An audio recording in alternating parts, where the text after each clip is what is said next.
the West who created ISIS, both directly and indirectly. Don't shake your head. Even Tony Blair accepts that. President Obama made the case very clearly just a month or two ago. ISIS, he said, grew out of our invasion and occupation of Iraq. It's an example, he said, of how we should aim before we shoot. And he was right about that. But what is less well known, I'm giving the information. What is less well known? What is less well known is that this game started very much longer ago than that. How did the Taliban and Al-Qaeda come to be? They came to be because the British and American governments, principally, using the money of the same satrapies in the Persian Gulf who are paying for the war in Syria now, built up this monster of Islamist fanaticism and extremism. I have one question regarding the ISIS. I read a lot of from the nets. A lot of things shows a good thing. But based on your explanation just now in your lecture that ISIS is a bogus, so can you explain it further? Thank you. Question. Who provides them with state-of-the-art weapons, the most sophisticated weaponry? Do they have the technology themselves? Do I live in dreamland? Do they have the manufacturing plants? Who provides them with all these weapons? Number two, who is financing them? They're being paid $1,000 a day to go and fight? Huh? Where's the money coming from?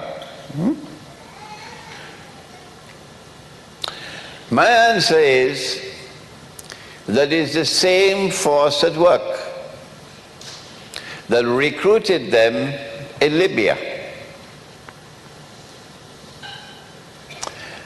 and sent the weapons into Benghazi.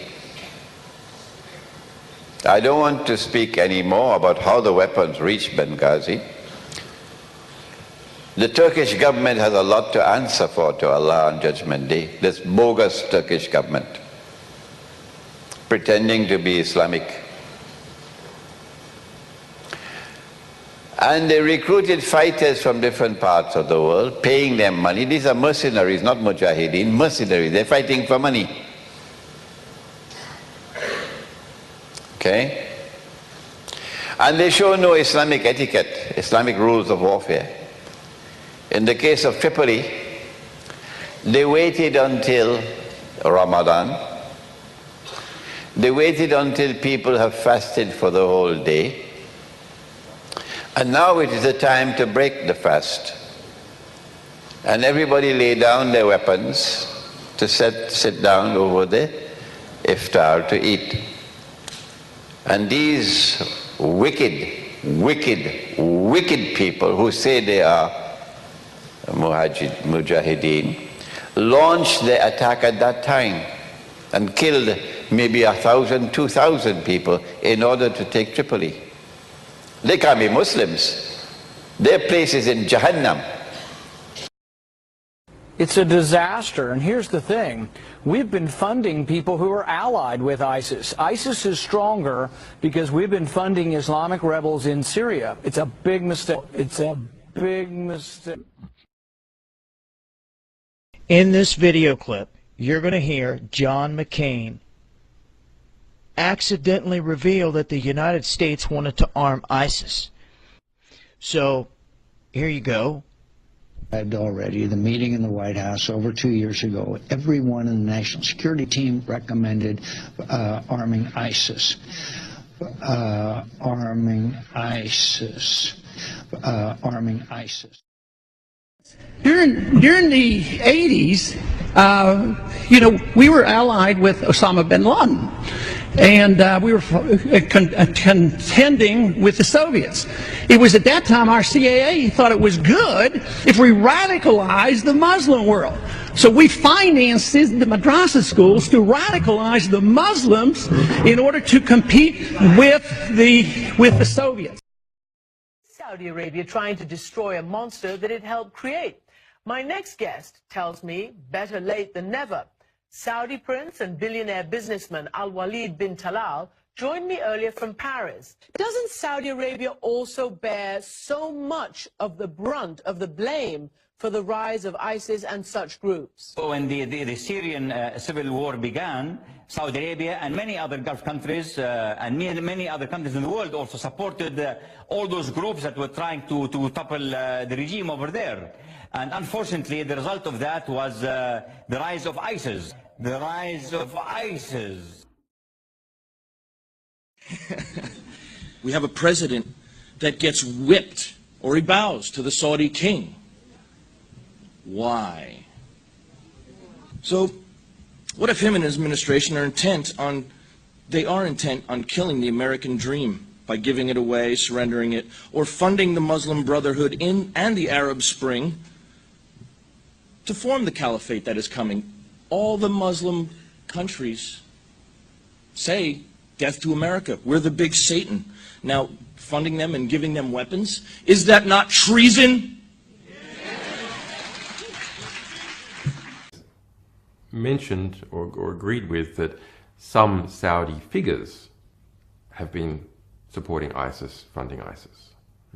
But the dodge has always been that's, well, it's just some rogue princes using their cut of the oil money to do whatever they like, but actually the government disapproves.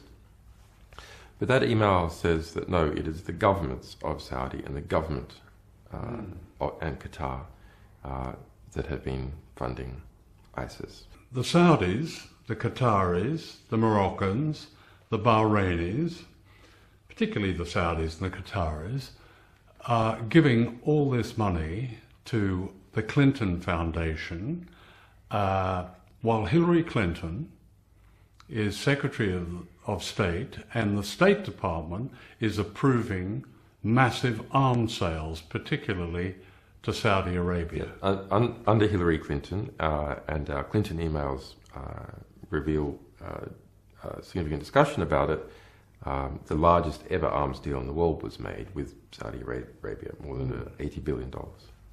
In fact, during her tenure as Secretary of State, total arms exports from the United States in terms of the dollar value doubled. And of course, the consequence of that is that this notorious terrorist jihadist group called ISIL or ISIS is created largely with money from the very people who are giving money to the Clinton Foundation. Yes. That's extraordinary. So with the additional steps I ordered last month, we're speeding up training of ISIL forces, including volunteers from Sunni tribes in Anbar province. I mean, let's remember here, the people we are fighting today, we funded. They've created ISIS. Hillary Clinton created ISIS with Obama. Президент Обама упомянул об одной из угроз, это ИГИЛ. Ну а кто помогал вооружать людей, которые в Сирии боролись с Асадом-то? Кто создавал благоприятный политический информационный климат? Кто подталкивал к поставкам оружия? А вы чего, разве вы не понимаете, кто там воюет? Там воюют наемники. В основном. Вы знаете, что они платят деньги? И они воюют там, где платят больше. Вот они вооружились, им платят определенную сумму. Мне даже называли эти суммы, которые им платят. Они захватили месторождения нефтяные, там, скажем, где-то в Ираке или в Сирии, нефть начали добывать. У них эту нефть покупают, транспортируют, продают. Почему санкции не накладывают на всех, кто это делает? А что, разве Соединенные Штаты не знают, кто это делает? Это разве не их союзники этим занимаются? Вот там начали нефть добывать и больше платить. И там часть сразу этих боевиков перетекла из так называемой цивилизованной оппозиции, сразу же перетекла в ИГИЛ, потому что там больше платят. Я считаю, что это абсолютно невыверенная, непрофессиональная политика.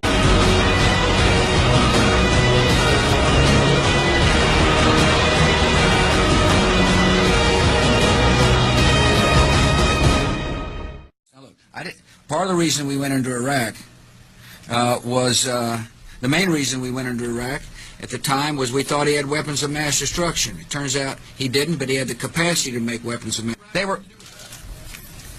What did Iraq have to do with what? The attack on the World Trade Center. Nothing, except for it's part of, and nobody's ever suggested in this administration that Saddam Hussein ordered the attack.